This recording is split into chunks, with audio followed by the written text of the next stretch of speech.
Good evening. I'm Gavin Cleespy, as the Director of Programs, Exhibitions, and Community Partnerships for the Massachusetts Historical Society, and I'm happy to welcome all of the people who've joined us in person, as well as all the people who are joining us online. For anyone who might be visiting the Mass Historical Society for the first time, we are the first historical society in America, dating back all the way to 1791. We maintain a research library with an amazing collection of material related to Massachusetts and American history. We hold close to 14 million manuscript pages in our collection, which includes the papers of 3 of the first 6 U.S. presidents, as well as the papers of physicians, politicians, poets, and protesters. I hope that some of you were able to see the temporary display that we put out for our program. As we do for many of our programs, Peter Drummy, our chief historian, assembled a small one-case display of material from our collection related to the topic. This evening, it included material from one of the African-American surgeons featured in this evening's talk, Dr. John DeGrassi. Much of the known story of Dr. DeGrassi is taken from the DeGrassi-Howard papers, which are held by the Mass Historical Society. And so this little pop-up display is really quite a wonderful addition to the program this evening. It also, just in terms of keeping the world a small place, includes a biographical sketch of Dr. DeGrassi that was done by William Cooper Nell, who is the person that we'll be featuring for our Juneteenth exhibition this year. And William Cooper Nell goes on to be a very important, influential African-American abolitionist. We also host a wide variety of programs. We're only able to host programs like this and make our collections available thanks to the support of our members and donors. So if you enjoy this evening's program, we hope you'll return for future events, and we hope you'll also consider supporting our work by either becoming a member or making a donation to support the Mass Historical Society. This evening, we're happy to welcome Jill Newmark. She is an independent historian and was formerly a curator and exhibition specialist at the National Library of Medicine, the National Institute of Health. Her exhibitions include Binding Wounds, Pushing Boundaries, African Americans in Civil War Medicine, Within These Walls, Contraband Hospital, and the African Americans who served there, and Opening Doors, Contemporary African American Surgeons. This evening, Ms. Newmark will speak about her new book, Without Concealment, Without Compromise, The Courageous Lives of Black Civil War Surgeons, which explores the lives of the extraordinary 14 African-American surgeons who served in the Union Army during the Civil War. So without further ado, please join me in welcoming Jill Newmark.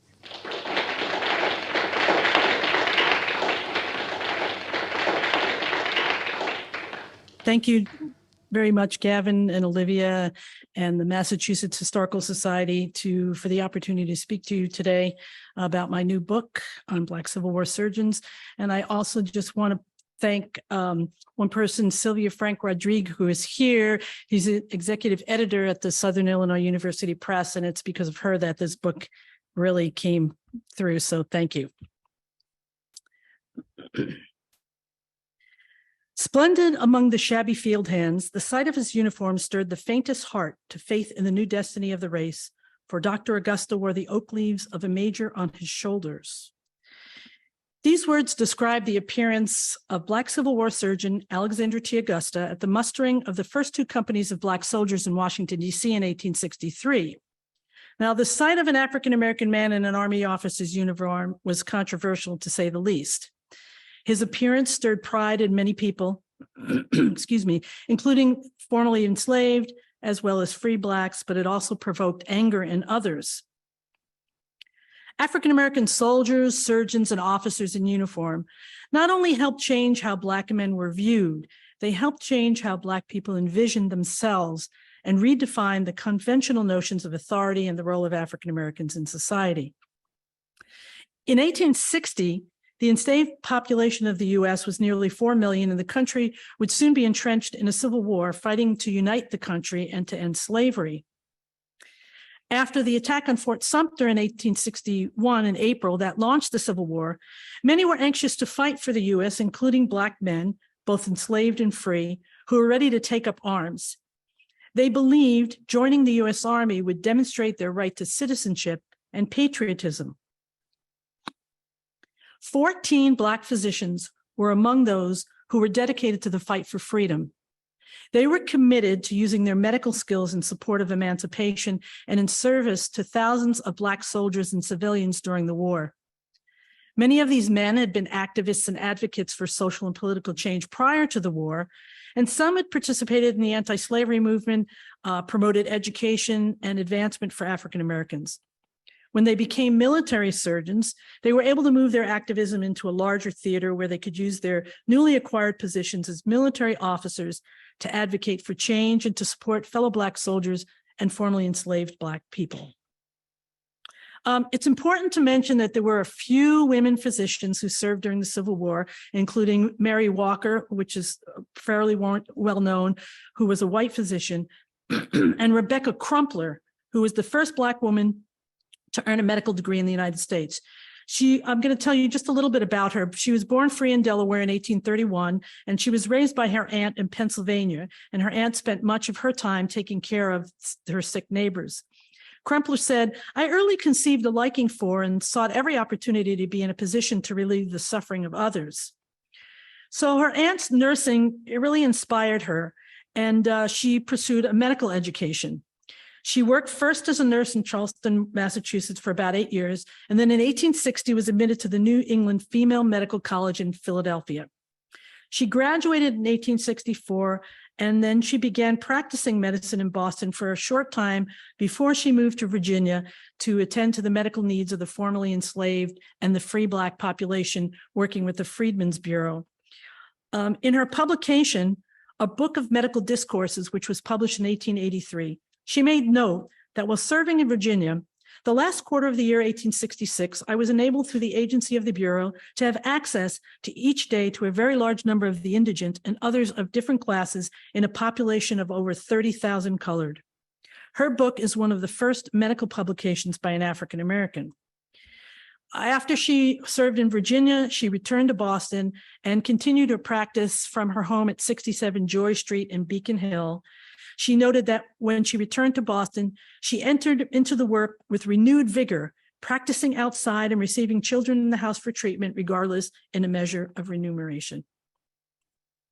Now, just to give you a little framework for this story, I'm going to give you a few basics about Civil War surgeons. Surgeons serving the Union Army, they were either commissioned military officers or private physicians who entered into a contract with the U.S. Army as acting assistant surgeons. Surgeons generally held the rank of major, and assistant surgeons were captains or lieutenants. Most of the regiments were required to have medical personnel that included at least one surgeon and two assistant surgeons, as well as having a full contingent of enlisted men. And by the end of the war, there were over 12,000 surgeons that had served in the Union Army, treating more than 400,000 sick and wounded soldiers. At the start of the war, President Lincoln called for volunteers to join the fight for the Union, and there were many African Americans that were eager to join, but they were restricted in their participation because of their color. But as the war lingered on, the military resources for both Union and Confederate troops were strained and dwindling, so the enlistment of Black soldiers was really inevitable. In 1863, after the signing of the Emancipation Proclamation, the Union began to recruit and enlist Black men as soldiers, and they established what is known as the United States Colored Troops, or the USCT. Many African Americans sought to play an active role in the war and in the fight for freedom, and so some physicians were also determined to serve. Of the 14 Black surgeons we know of that served during the war, 2 of them received military commissions, and the remaining 12 were either contract surgeons appointed as acting assistant surgeons.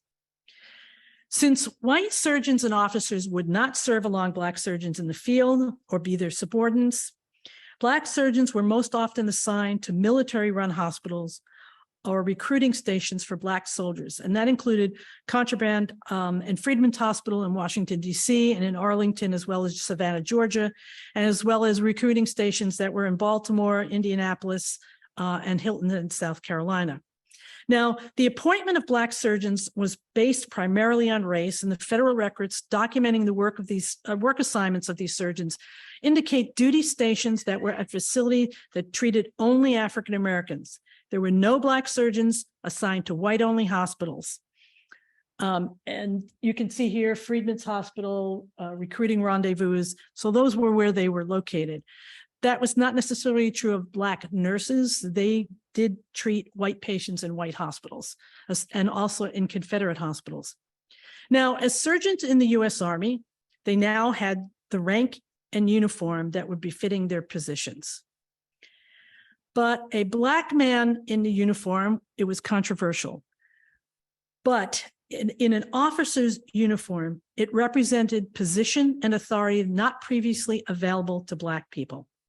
When Black surgeon John A. Trapier Jr. took a position at Freedman's Hospital in Washington, D.C. in 1864, it became very clear to him that wearing an officer's uniform garnered unprecedented respect for a Black man. In a letter that he wrote to his uncle, he described how he had first decided not to wear his uniform, but after observing the respect other Black officers in uniform received, he changed his mind and would now dress in full uniform, pointed hat and all. His recognition of how appearance affects the way one is perceived while instilling a sense of pride in oneself speaks to the idea of self-representation and the politics of appearance. What one wears can indicate rank, position, status, and authority, and it can influence how one is perceived and treated. A white officer recognized the transition of Black men when wearing the U.S. Army uniform when he said, "He completely metamorphosed, not only in appearance and dress, but in character and relations too. Yesterday a slave, today a free man. He is nothing of what he ever before was. He never was aught what he now is." African-American soldiers, surgeons, and officers in uniform, as I said, helped change how Black men were viewed and how Black people envisioned themselves, redefining conventional notions of authority and the role of African-Americans in society. So how did these 14 men become physicians and be accepted into the Army as surgeons? Well, to become a military surgeon, it was first necessary to have a medical education. Although becoming a doctor was sometimes accomplished through an apprenticeship and only an apprenticeship with an established physician, a formal education was really essential and added from a medical school for a Black man to be considered for a position as a surgeon. This was no easy task for a Black man or for a woman in the mid-1800s. Most medical schools and universities excluded people of color and women from attending, but there were a few that began to gain admission to medical schools. But admission did not mean acceptance. And the journey to obtain a medical degree was really fraught with challenges, obstacles, and blatant discrimination, as well as mistreatment. Black surgeons received their education, surprisingly it may seem, from established medical colleges that included Dartmouth, Yale, Worcester, and Maine Medical College, as well as schools in Canada and England. So now with a medical degree in hand, these physicians could take their degrees and their skills to the U.S. Army and begin to care for the sick and wounded Black soldiers of the United States Colored Troops. I'm going to talk a little bit about Alexander T. Augusta. He was the first Black physician to obtain a position as an officer. His commission in early 1863 as surgeon with the rank of major opened the door to other Black physicians who wanted to join the Army and become military surgeons. He was born free in Norfolk, Virginia in 1825, and his desire to become a physician really took him on a journey that brought him to Canada, where he received a medical degree from Trinity Medical College in Toronto in 1856. He could not get accepted to any medical colleges in the US. After seeing an announcement in the local Toronto newspaper that the United States would be forming colored troops to fight in the war, Augusta was moved to answer the call of his native country. And in January 1863, he wrote letters to President Abraham Lincoln and Secretary of War Edwin Stanton, requesting an appointment as surgeon to some of the colored regiments or as a physician to some of the depots of freedmen. He noted, "I was compelled to leave my native country on account of prejudice against color for the purpose of obtaining a knowledge of my profession. But I am now prepared to practice it and would like to be in a position where I can be of use to my race."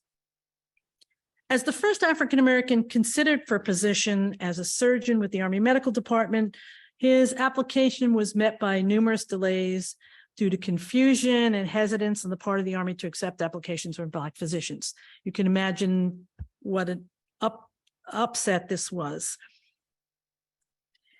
Meredith Clymer, who was the president of the Army Medical Examining Board, noted in a letter to Brigadier General William Hammond, who was the U.S. Army Surgeon General, that he believed an error had been made in accepting Augusta's application because Augusta was of, quote, African descent, and he requested direction on how the board should proceed with Augusta's examination.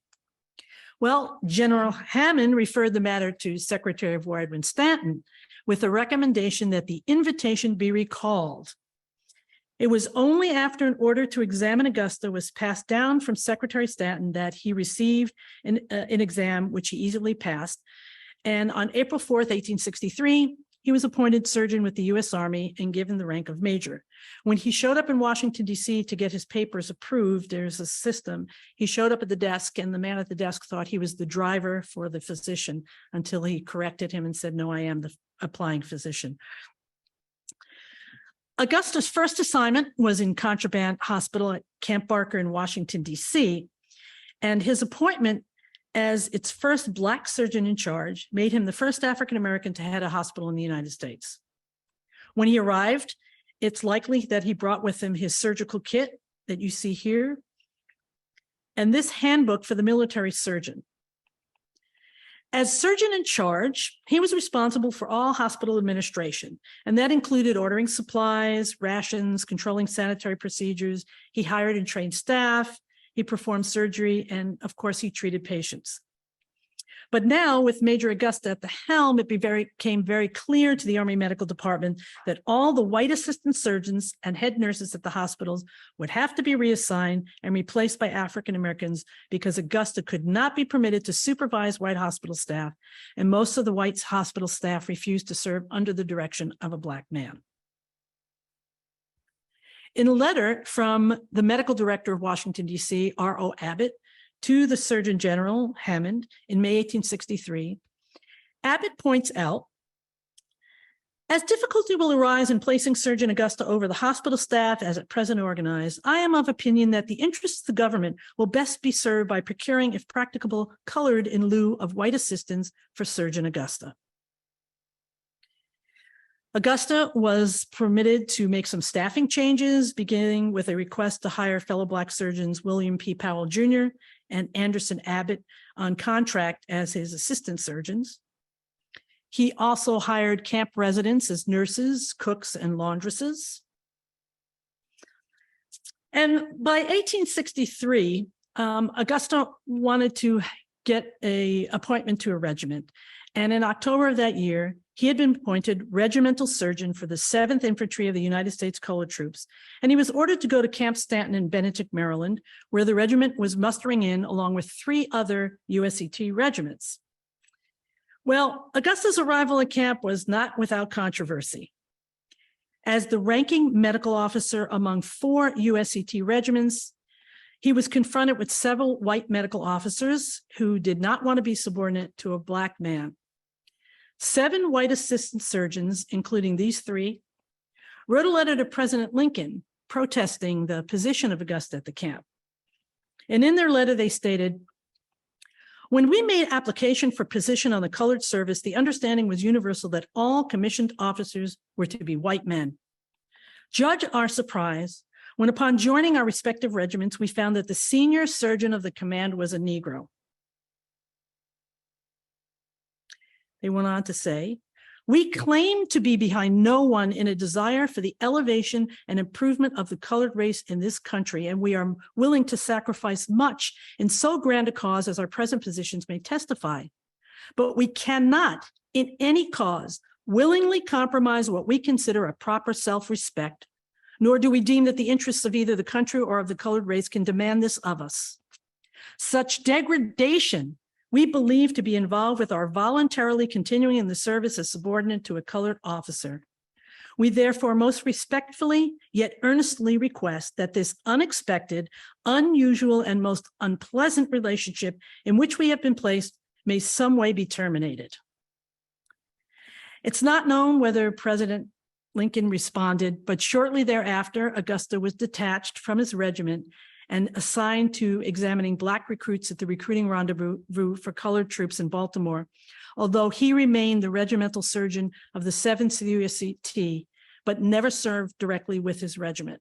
One of these three here, Joel Morse, the following year wrote a letter protesting that Augusta was remaining the regimental surgeon and that he felt that he should be removed from that position, most likely because he wanted to be promoted. And Augusta remained the regimental service throughout the war. 6 months later, Augusta was ordered to special duty in the Department of the South, where he served a short time in Beaufort, South Carolina, before going to Savannah, Georgia, where he directed Lincoln Freedmen's Hospital, which was formerly the Poorhouse and Hospital. He mustered out of the Army in 1866, but he stayed on contract with the Army until 1867. And in July of 1867, he was brevetted a lieutenant colonel for faithful and meritorious service, making him actually one of two of the highest ranking Black military officers. So Augusta left the Army. He established a private practice in Washington, D.C. at his home, which was on 13th and L Streets Northwest. And this map shows you the location of his home and office. He accepted a teaching position at Howard University's newly formed medical department in 1868, where he taught anatomy and he lectured on the diseases of the skin. This is a page from his prescription pad, which is part of the National Library of Medicine's collection where I used to work. And it shows the location of his office. What's interesting is this little pencil sketch of a pelvis, which perhaps he was teaching and he wanted to demonstrate something or show a patient something. He became a professor of anatomy at the newly formed medical college, and he was the only African-American among the first 5 medical faculty of that department. This is a later photograph, and the gentleman that is second from the right that's seated is Charles Purvis, who is another Black surgeon that served during the Civil War. Another interesting thing is this double-sided page handwritten by Augusta.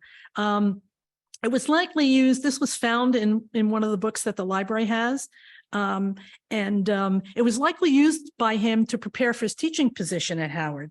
The content of the page appears to have originated from this book called The Standard Speaker, containing exercises in prose and poetry and elocution.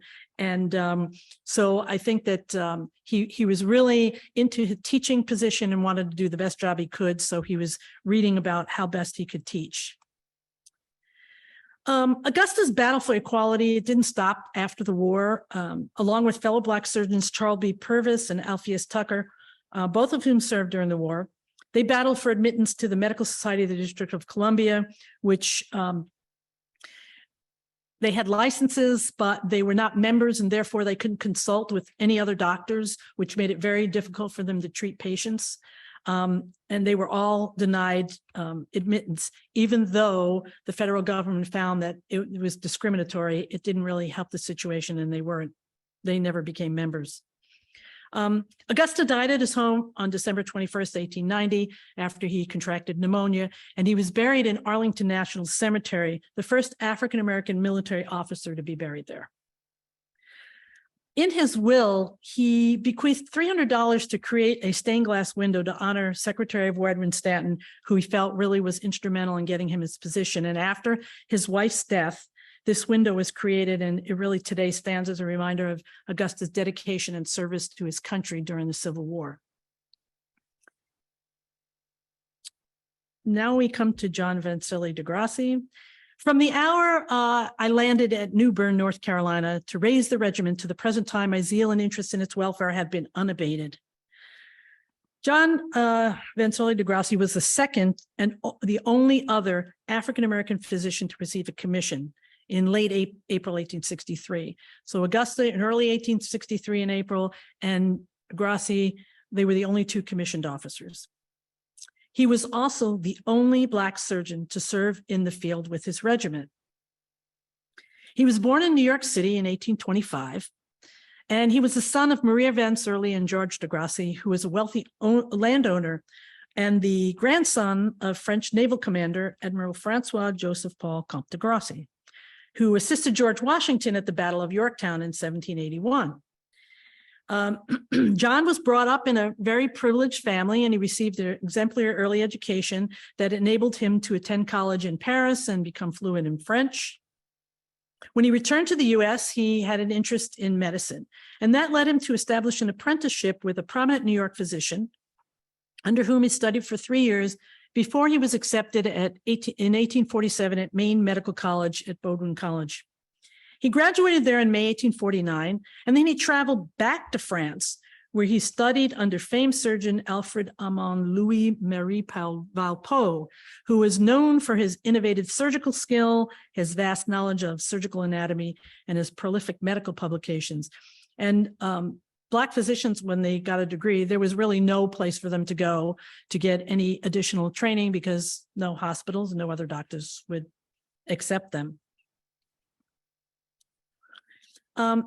After he studied there, he came back to America, and he established a medical practice in Boston. He became a well-known physician and well-respected man.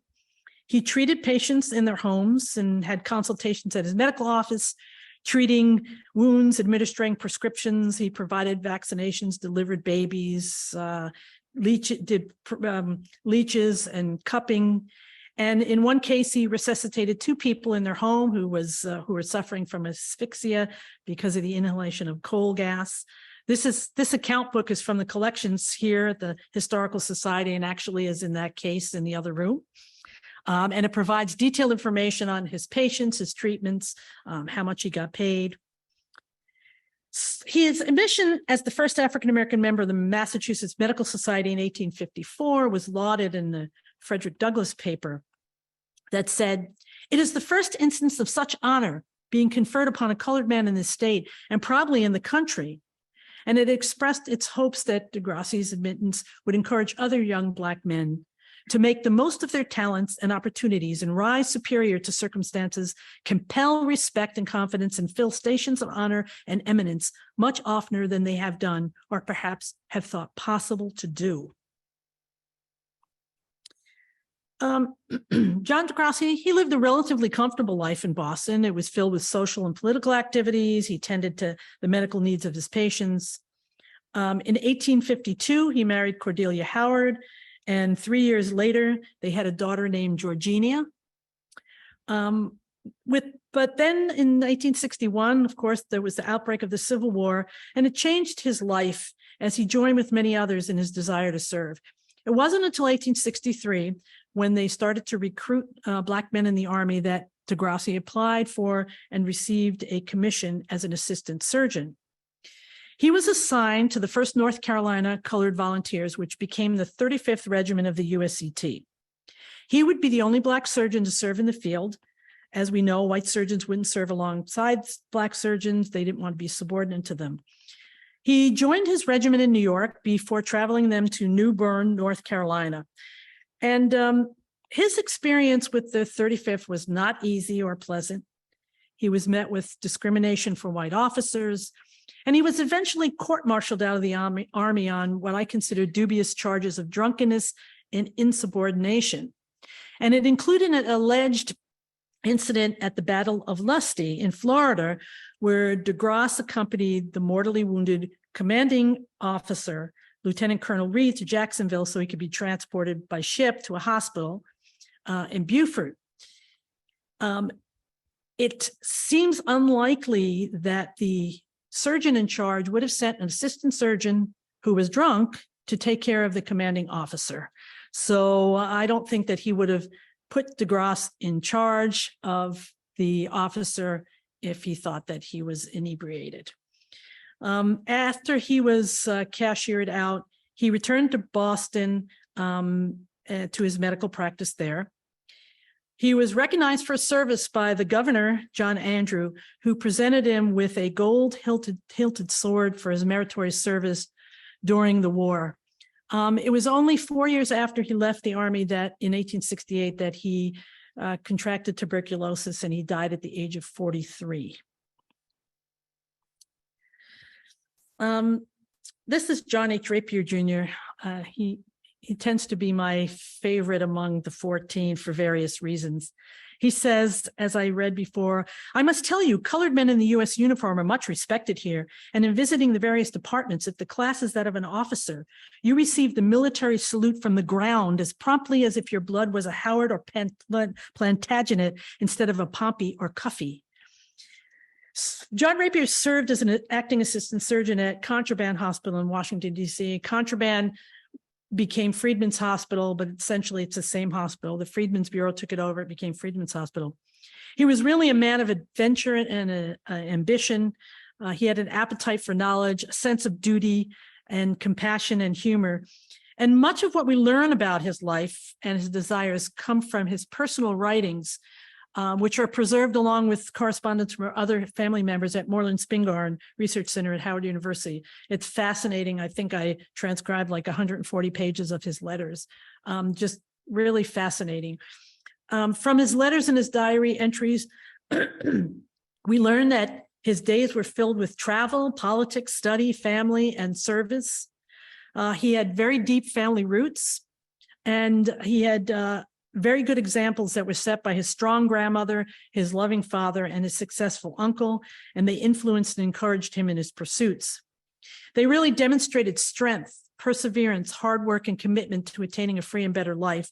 And it really set an example of self-sufficiency and self-preservation that stayed with him as he navigated through the world. He was born in Florence, Alabama in 1835. His father was a successful barber in town, and they had a fairly comfortable life. After his mother died in childbirth, when John was only 6, he and his younger brother, James, went to live with their grandmother, Sally, in Nashville.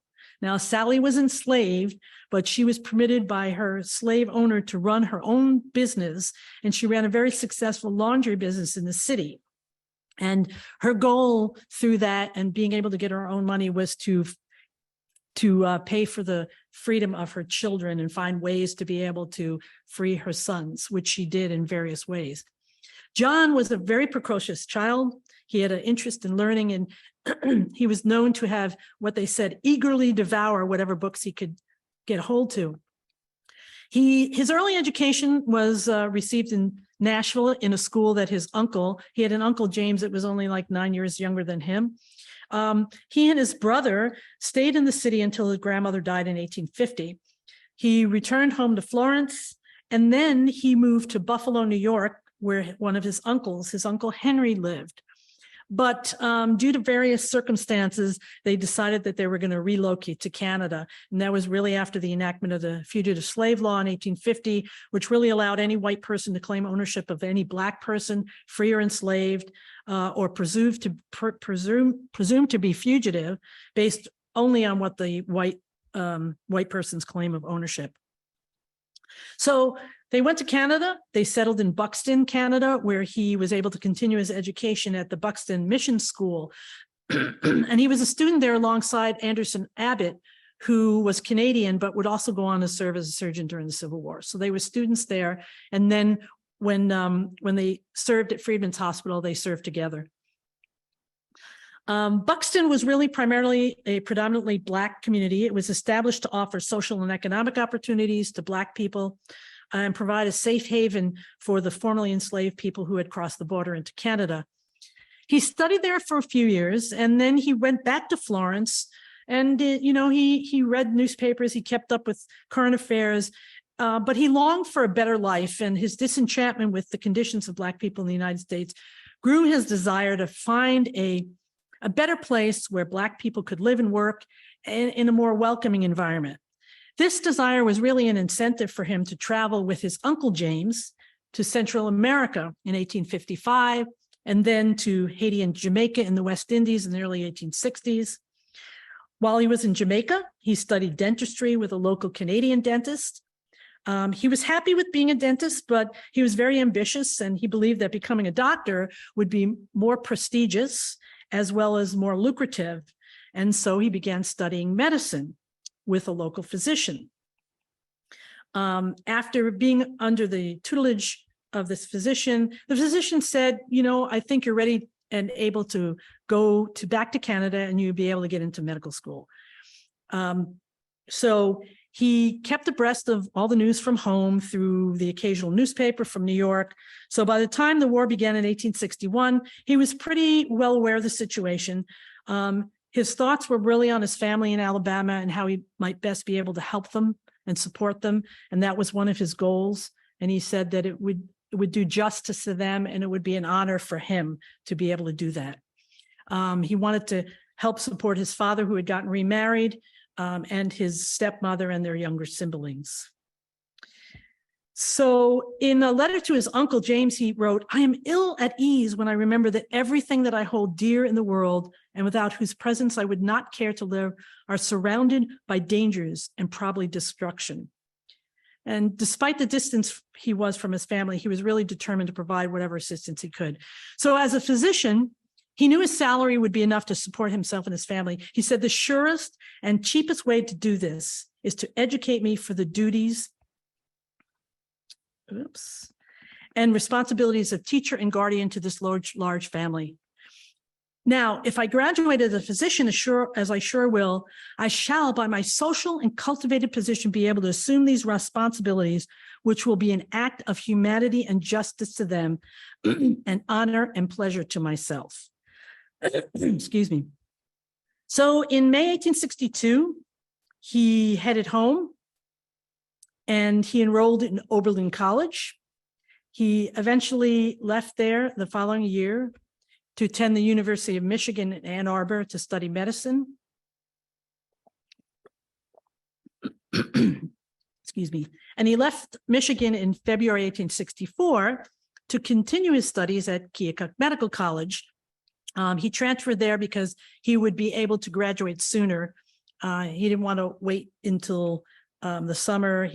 And so he went there so he can graduate early. It's interesting to note that there were 3 other Black medical students who were enrolled at Keokuk Medical College at the same time. It was Alpheus Tucker, J.D. Harrison, and Charles Taylor. And it's very interesting that 4 Black students would be at one medical college in Iowa. And you can learn more about that in my book. After graduating, he made an inquiry to the Surgeon General on how he could get a position in the Army. He said, "I will graduate in June, and I would beg of you the knowledge of the proper method of making application." He explained in a second letter to the medical director of New Orleans that he had attended the University of Michigan and the University of Iowa, and he was a quadroon of Southern birth. What's interesting to note here is when he applied to medical school at Michigan, he was listed as a man of color, but he listed his home as Jamaica. So when another Black student was admitted to University of Michigan, that student was told to leave, but he was not. But he chose to identify himself from Jamaica because he knew that would be an easier way to be able to study. But joining the Army, he chose to identify himself as a person of color from southern the U.S. Although he didn't get any regular Army position, he was hired on contract as an acting assistant surgeon. And on June 24th, 1864, he was assigned to Freedman's Hospital, in Washington, D.C., was formerly Contraband Hospital. So contract surgeons received a rank and uniform. And as I mentioned earlier, he was unsure that he wanted to wear the uniform and wrote this letter and had decided that since he could tell that you get a lot of respect, that he had decided he was going to wear it. So while serving at the hospital, he took on a lot of responsibilities. He treated patients and did administrative work, but the work was not easy. As he noted, he said, "I never worked so hard and had so little rest and felt so tired at night as I do now."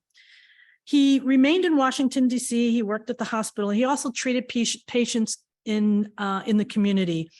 But the long hours and the hard work really took its toll on him. And in 1866, he fell ill with bilious fever, and he succumbed to the illness in May of that year.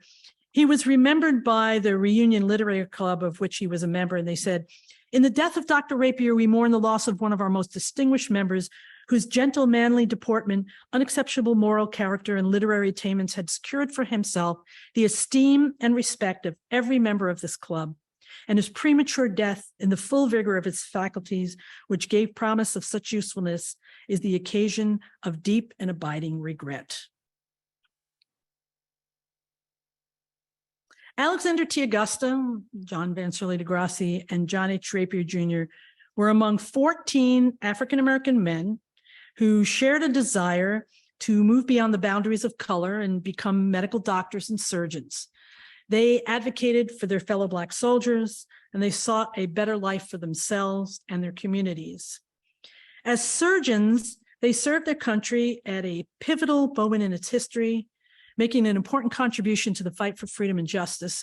Through their service, they challenged the prescribed notions of race in America, and they played a crucial role in the evolving definition of freedom, citizenship, and patriotism.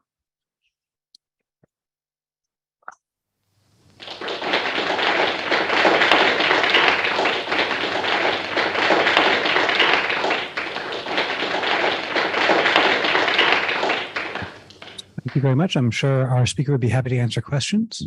Yeah. Thank you. I was wondering what effect the success of these Black surgeons had on subsequent Black people who wanted to seek medical education and professions in the United States. I think, I think anybody that makes inroads, that first step makes it easier for the next person. I don't know directly. I know that Anderson Abbott for instance, was a friend of Augusta's, and I think Augusta becoming a doctor influenced him in wanting to become a doctor and serve. I can't imagine that that they didn't influence others. What's interesting is there was one of the doctors is William P. Powell Jr., and his father was a well-known abolitionist, also named William P. Powell Jr. And they ran a boarding house in New Bedford, Massachusetts, and then in New York City. And the boarding house were for Black sailors. It was also for the Underground Railroad. They held meetings there, abolitionist meetings, but in New York, there was an elite Black community there where they had lawyers and doctors.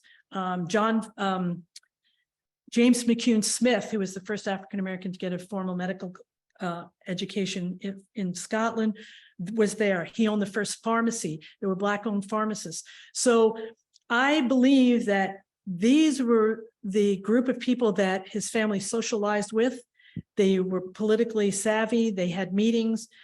I believe that those people influenced Powell to become a doctor. So if that's the case, then Powell certainly would have influenced others and all of them to become doctors as well.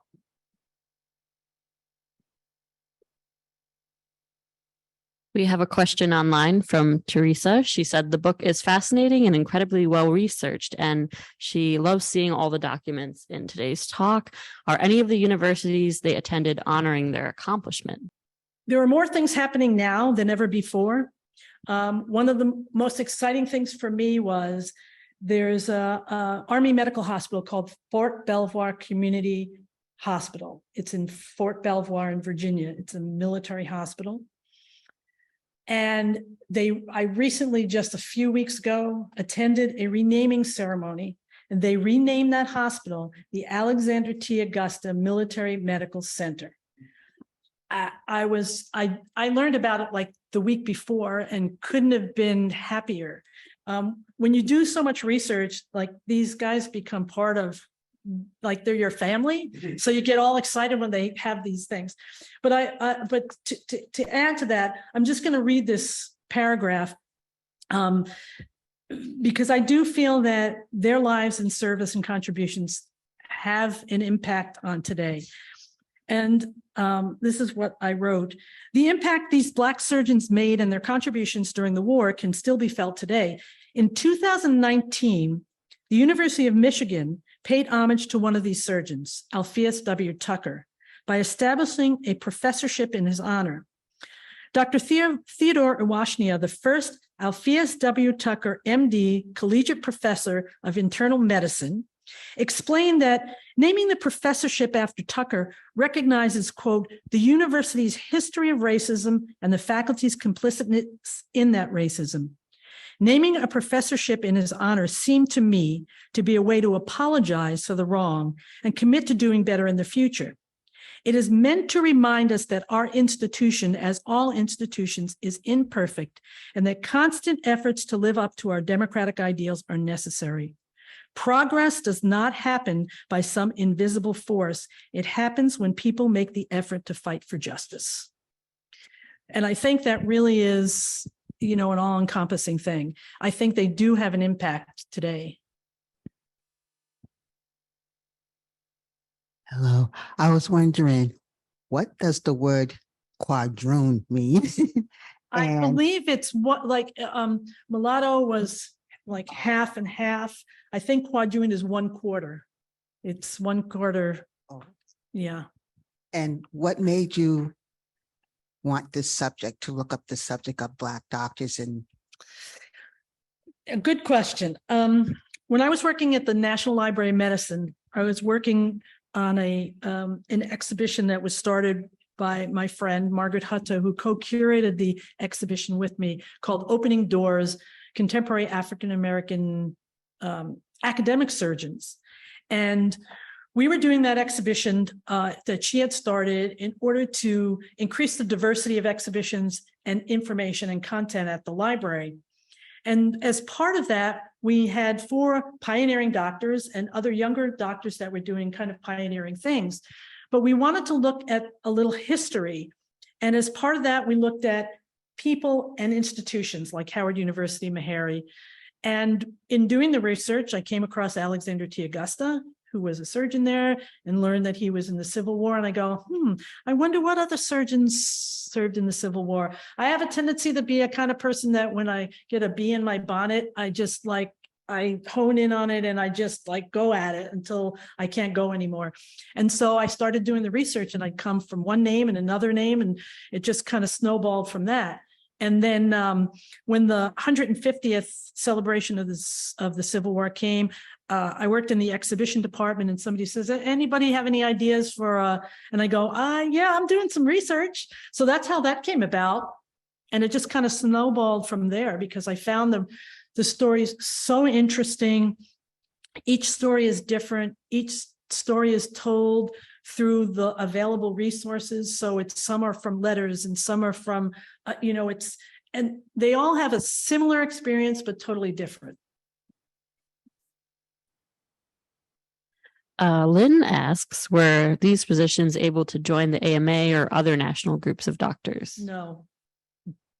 That's the reason why in Washington, the Medical Society of the District of Columbia, it was important to be a member of that, because you have access, and they would have meetings, and they would talk about, whatever doctors talk about to increase their knowledge. And although, they give out licenses, so these 3 Black physicians had licenses, but they were not allowed to be members. And that really restricted them in what they were able to do. And in fact, what ended up happening is some of the white doctors actually took some of their patients that the Black doctors had done, because they had more ability to treat them, because they could have consultations and all of that kind of stuff. So yeah, no, they weren't accepted into any of those, which is the reason why they formed their own. Beverly asked, did any of the 14 Black Civil War surgeons meet President Lincoln? Yes. That's one of the stories that's in the book.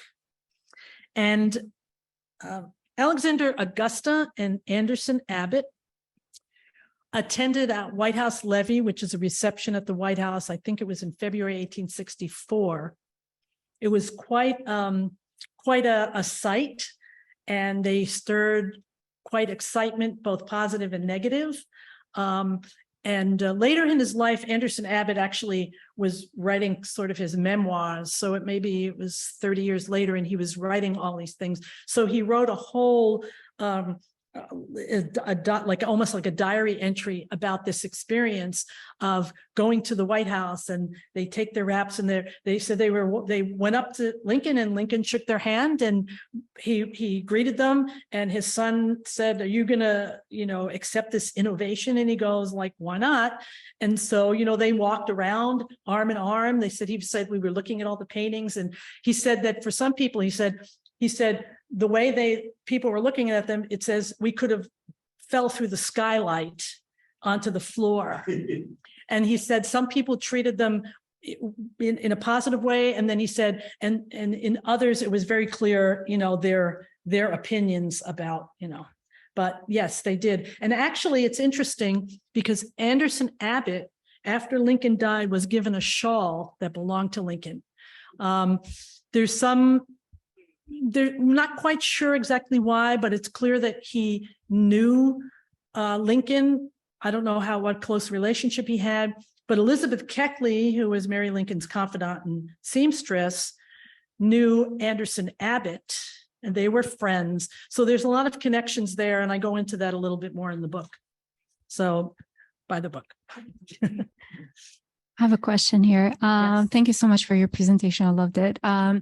Do we know anything about the logic of the administrations that would admit someone from Jamaica, a Black person from Jamaica, and not a Black person from the US? Is that because the logic is, oh, they're going to go back home, or they're going to go back to Jamaica? Do we know?